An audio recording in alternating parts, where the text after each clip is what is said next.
আপনারা ভালো আছেন? কেমন আছেন সবাই? আলহামদুলিল্লাহ। আজকের এই নির্বাচনী পথসভা খেজুর গাছের সমর্থনে, আপনাদের প্রার্থীর সমর্থনে আয়োজিত এই পথসভার সম্মানিত সভাপতি, জুনাগাছ চাপানি ইউনিয়ন বিএনপির সম্মানিত সভাপতি, আমাদের আপনাদের সকলের পরিচিত মুখ শ্রদ্ধেয় জিয়া ভাই, উপস্থিত রয়েছেন অত্র ইউনিয়ন বিএনপির অন্যান্য শ্রদ্ধাভাজন নেতৃবৃন্দ,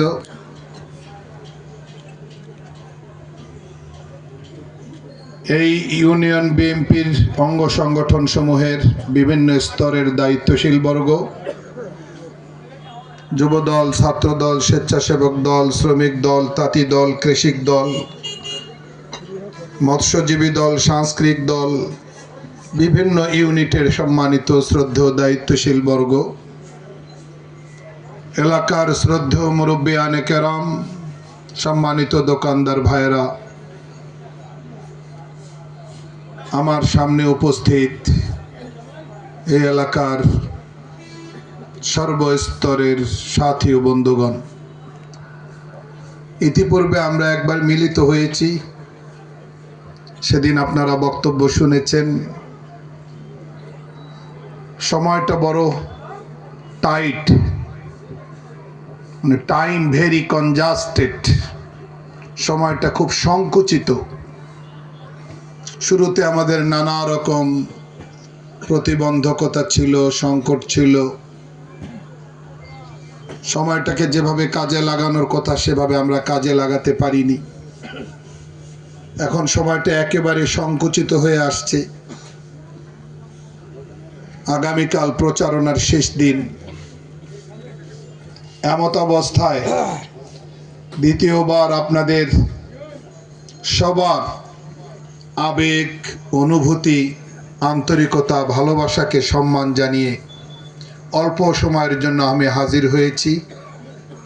পরম করুণাময় মহান সৃষ্টিকর্তা আল্লাহ রাব্বুল আলামিন যেন আপনাদের কাছে, আপনাদের সংস্পর্শে, আমি বলবো আপনাদের কোলে আশাটাকে কবুল করে নেন।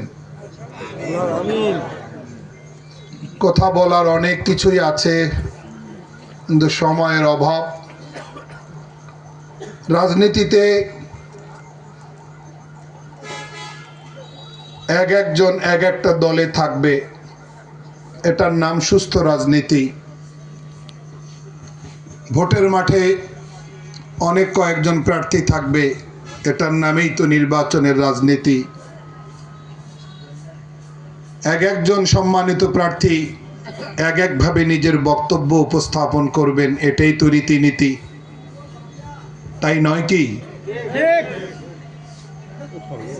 যে কোনো একজন প্রার্থী আরেকজন প্রার্থীর বক্তব্য খণ্ডন করবেন শালীনতা বজায় রেখে, রাজনৈতিক সৌন্দর্য বজায় রেখে, রাজনৈতিক শিষ্টাচার মেনটেন করে।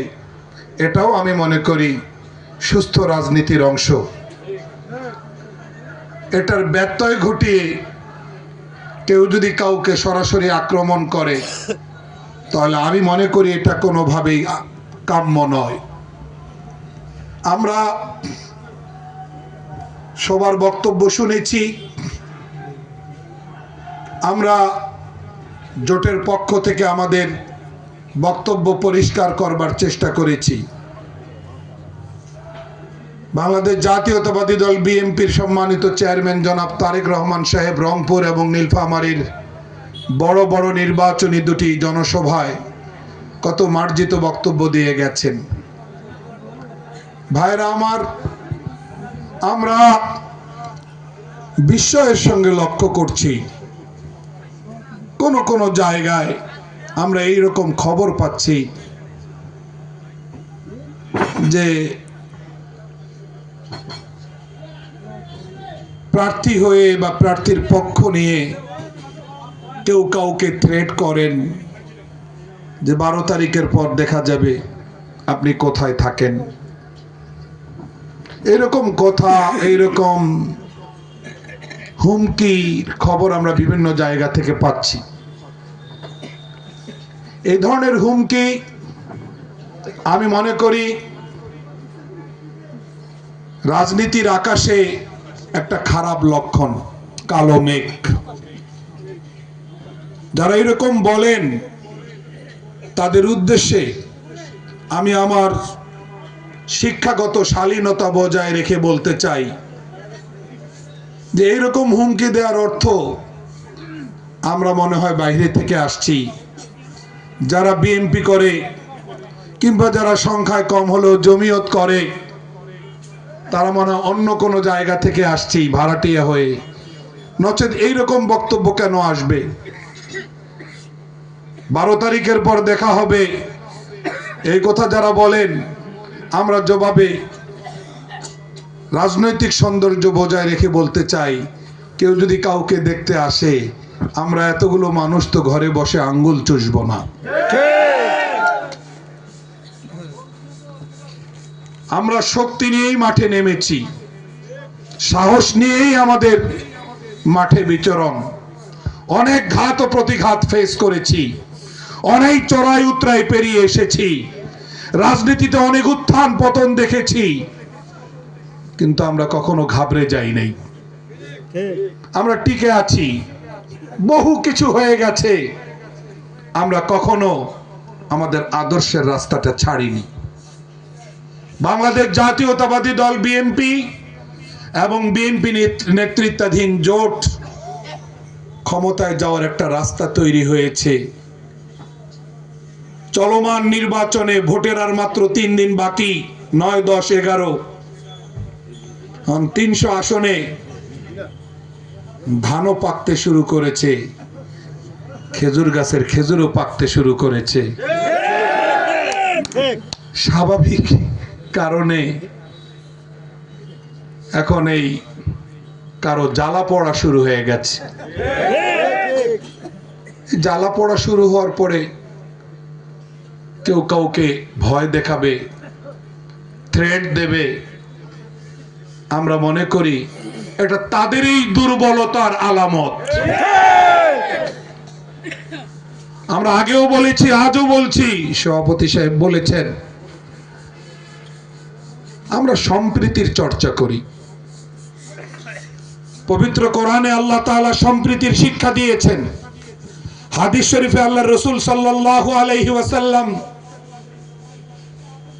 অত্যন্ত চমৎকার করে বলেছেন, মানুষ তো পরের কথা, ইসলাম একটা প্রাণীকেও নিরাপত্তা দেওয়ার কথা বলে। ইমরাআতুন দাখালাতিল জান্নাহ বিল হিররা ওয়া ইমরাআতুন দাখালাতিন নার বিল হিররা। একজন মহিলা বিড়ালকে কষ্ট দিয়ে দোজখে গেছে, আর একজন মহিলা বিড়ালকে সেবা দিয়ে জান্নাতে গেছেন। তাহলে কি বোঝা গেল?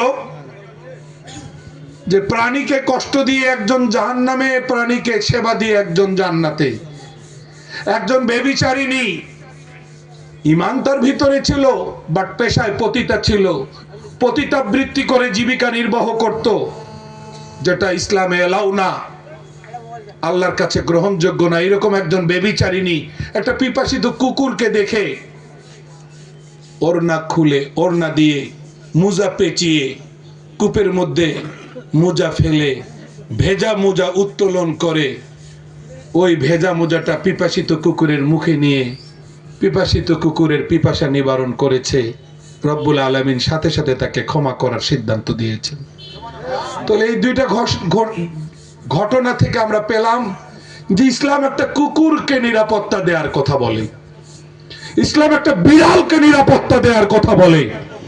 সেখানে মানুষ হয়ে মানুষের নিরাপত্তা যারা বিঘ্নিত করে তারা মানবতার শত্রু, তারা ইসলামেরও শত্রু, তারা মানবতারও শত্রু, তারা ইসলামেরও শত্রু। কথা পরিষ্কার। বক্তব্য দিয়ে দিয়ে এই পর্যায়ে আসছি। সুতরাং সুই হয়ে কেউ কুড়ালের অভিনয় করতে আসবেন না। আমি পরিষ্কার বলি, এই মাটিতে আমরা জন্মগ্রহণ করেছি, এই মাটিতে আমরা বসবাস করব। হিন্দু মুসলমান একসঙ্গে আবহমান কাল থেকে, আদিকাল থেকে বসবাস করে আসছি। আমাদের মধ্যে সম্প্রীতির বন্ধন রয়েছে, আমাদের মধ্যে সৌহার্দ্যের প্র্যাকটিস রয়েছে, আমাদের মধ্যে সহনশীলতার কালচার রয়েছে। এটা আগামী ডোবার টিমলায় কোনোভাবেই আঘাতগ্রস্ত হবে না, বরং আরো শক্তিশালী হবে। আমি স্পষ্ট বলতে চাই, শঙ্কার কোনো কারণ নেই, ভয়ের কোনো কারণ নেই, শঙ্কিত হওয়ার কোনো বিষয় নেই। এ ধরনের কথা যারা বলে তাদের মুখে ইসলামের কথা মানায় না। আমরা তো ইসলাম অনুসরণ করছি, যে ইসলাম হযরত মুহাম্মদুর রাসূলুল্লাহ সাল্লাল্লাহু আলাইহি ওয়াসাল্লামের মাধ্যমে মহান রব্বুল আলামিন মানব জাতিকে দিয়েছেন, ওই ইসলাম আমরা অনুসরণ করছি। ওই ইসলামের বাইরে অন্য কারো প্রতিষ্ঠিত ইসলাম বাংলাদেশে আমরা চলতে দেব। আমরা ওই ইসলাম অনুসরণ করি, মানি, যেটাকে রব্বুল আলামিন মানব জাতির জন্য পছন্দ করেছেন। اليوم أكملت لكم دينكم وأتممت عليكم نعمتي ورضيت لكم الإسلام دينا। সাথী ও বন্ধুগণ, আল্লাহ ইসলামকে আমাদের জন্য, মানব জাতির জন্য ধর্ম হিসাবে মনোনীত করেছেন। সুতরাং এই ইসলামের কোন অপব্যাখ্যা, এই ইসলামের কোন ভ্রান্তিমূলক ব্যাখ্যা এদেশের হক্কানি আলেম সমাজ, এদেশের দেওবন্দি আলেম সমাজ যতদিন জীবিত থাকবে, এই অপব্যাখ্যা তারা কখনোই মানবেন না। অতীতেও মানেন নাই, এখনো মানছেন না, আগামীতেও মানবেন না। অতএব ভোট আসছে, কিসের থ্রেট? ভোট আসবে, ভোটার ভোট সেন্টারে যাবেন, নারী হন পুরুষ হন, সব ভোটারই আমাদের কাছে সম্মানের পাত্রপাত্রী। হ্যাঁ, এখানে ভয় কিসের? আশ্চর্যান্বিত হয়ে যাই আমরা। আমি সকলের মনোযোগ আকর্ষণ করছি, সকলের দৃষ্টি আকর্ষণ করছি বিনয়ের সাথে, যে আমরা একটা সুন্দর পরিবেশে, শান্তিপূর্ণ পরিবেশে নির্বাচনটা করতে চাই। আমরা মানে গায়ে পড়ে ঝগড়া লাগাতে চাই না, ওই ধরনের অভ্যাস আমাদের নাই। বরং সম্মান করি। এই সম্মান করাটাকে যদি কেউ নীরবতা ভাবে, তাহলে এটা আমি মনে করি তাদের দেমাগের, তাদের মস্তিষ্কের দুর্বলতা। কারো মস্তিষ্কের দুর্বলতা দৃশ্যমান হলে আমরা তো আমাদের আদর্শিক জায়গাটাকে বিসর্জন দিতে পারি না। আমরা আমাদের ভদ্রতার যে শিক্ষা, আমাদের আদর্শের যে শিক্ষা, সেটা আমরা মেনটেন করে চলবো। আমরা একটা সুন্দর সমাজ বিনির্মাণ করতে চাই, আমরা একটা সুন্দর রাষ্ট্র বিনির্মাণ করতে চাই। জনাব তারেক রহমান সাহেব 17 বছর পরে দেশের মাটিতে এসে তিনি বললেন যে আমরা আল্লাহ রসুল সাল্লাল্লাহু আলাইহি সাল্লামের ন্যায়পরায়ণতার আদলে দেশ গড়ব ইনশাআল্লাহ। তাহলে এই ন্যায়পরায়ণতার আদল মানে তাহলে ইসলামের ন্যায়পরায়ণতার কথা তিনি বলেছেন, নবীজি সাল্লাল্লাহু আলাইহি সাল্লামের ন্যায়পরায়ণতার কথা তিনি বলেছেন। তা ন্যায়পরায়ণতা মানে ভিন্ন মতাবলম্বীদের অধিকার, তাদের অধিকার তারা ভোগ করবে, আমরা মুসলিম, আমরা আমাদের অধিকার ভোগ করব। এটার নামই তো ন্যায়পরায়ণতা, এটার নামই তো ন্যায়পরায়ণতা। আল্লাহ কোরআনে বলছেন ওয়ালা তাসুবুল্লাযিনা, সূরা নাম দেখেন, ওয়ালা তাসুবুল্লাযিনা ইয়াদউনা মিন দুনিল্লাহ ফায়াসুবুল্লাহ আদওয়ান বিগাইরি ইলম। রব্বুল আলামিন বলেন, খবরদার ভিন্ন মতাবলম্বীদের উপাস্যদেরকে তোমরা গালি দিও না। কত সুন্দর কথা, কত সুন্দর কথা। আল্লাহ গালি দিতে বলছেন না গালি না দেওয়ার কথা বলছেন? গালি দিও না, লা তাসুব্বু, তোমরা গালি দিও না ভিন্ন মতাবলম্বীদের উপাস্যদেরকে। এর চেয়ে সুন্দর বার্তা আর কি হতে পারে? ইসলাম তো সহনশীলতার শিক্ষা দেয়, ইসলাম তো ধৈর্যের কথা বলে, ইসলাম তো শৃঙ্খলার কথা বলে, ইসলাম তো অন্যের অধিকারকে সুরক্ষা দেওয়ার কথা বলে, ইসলাম তো থ্রেট দেওয়ার কথা বলে না, ইসলাম তো হুমকি দেওয়ার কথা বলে না। সুতরাং বিভ্রান্ত না হয়ে, আমরা কারো অপপ্রচারে বিভ্রান্ত না হয়ে, গুজবে কান না দিয়ে, ফাঁদে পা না দিয়ে, আমরা আমাদের ধৈর্যের জায়গাটাকে খুব সুন্দরভাবে আমরা সঙ্গী বানিয়ে আমরা নির্বাচনটাকে ওভারকাম করতে চাই। বাংলাদেশ জাতীয়তাবাদী দল বিএনপি রাষ্ট্রকে লিড দেওয়ার যে সম্ভাবনা তৈরি হয়েছে, করবেন তো উপরওয়ালা মহান সৃষ্টিকর্তা।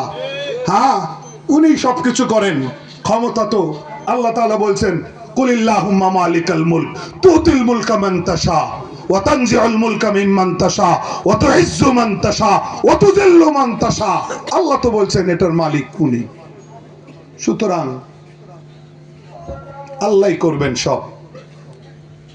হ্যাঁ, পারস্য আর রোম, এই দুই পরাশক্তির যুদ্ধ ছিল নবীজি যখন সাল্লাল্লাহু আলাইহি সাল্লাম দুনিয়াতে, নবীজি সাল্লাল্লাহু আলাইহি সাল্লাম দুনিয়াতে যখন শুভাগমন করলেন, এই দুই পরাশক্তির যুদ্ধ চলছিল। হঠাৎ রোম হেরে গেল, পারস্য জিতে গেল। এখন মক্কার পৌত্তলিকেরা নাচানাচি করে, কারণ মক্কার মুসলমান কয়েকজন তো রোমের বিজয় চেয়েছিলেন, বুঝেন নাই? সেই রোম তো হেরে গেছে, পারস্য তো জিতে গেছে।